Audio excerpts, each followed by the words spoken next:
Hey everybody, today let's talk about perspective and how it affects our manuscripts and when we're creating our protagonists, most importantly. So first, what is perspective?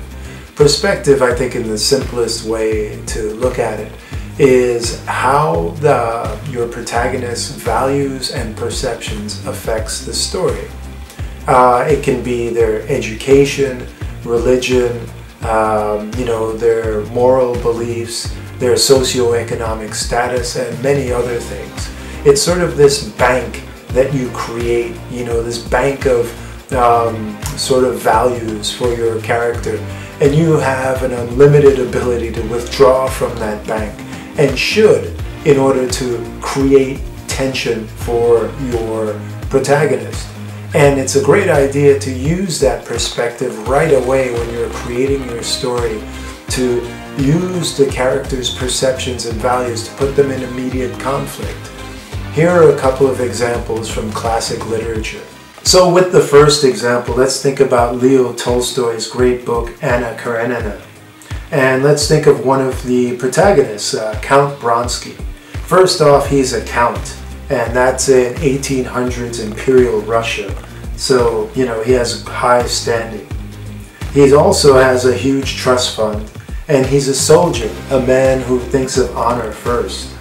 So when Tolstoy has Bronsky fall in love with Anna, a married woman, he immediately puts Bronsky in an unstable situation and creates huge stakes where he pits Bronsky's passion for Anna versus his pride and his standing in the community.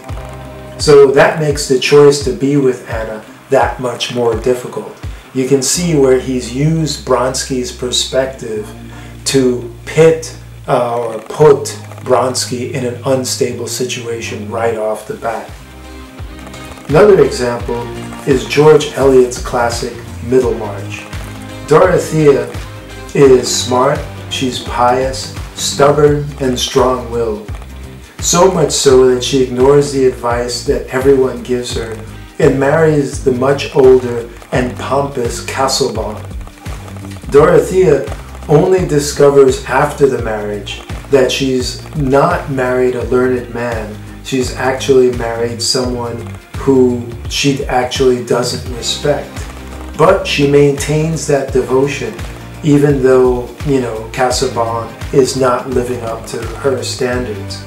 Then, even when she meets the Casaubon's cousin, the free-spirited Ladislaw, Dorothea falls for him heavily, but she still stays with Casaubon.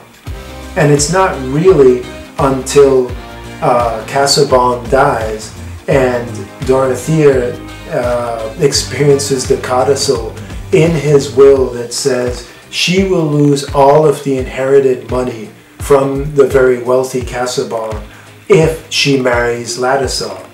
So Dorothea at this point is sort of insulted. She feels that Casaubon didn't know her. And because of that, and because of her perspective, she then breaks her moral belief of staying true to her dead husband, and eventually goes with Ladislaw and to an eventual happy marriage. So with perspective, when you create your characters, think of how their point of view, their values and perspective on the world can work against them in the story and put them in difficulty right away.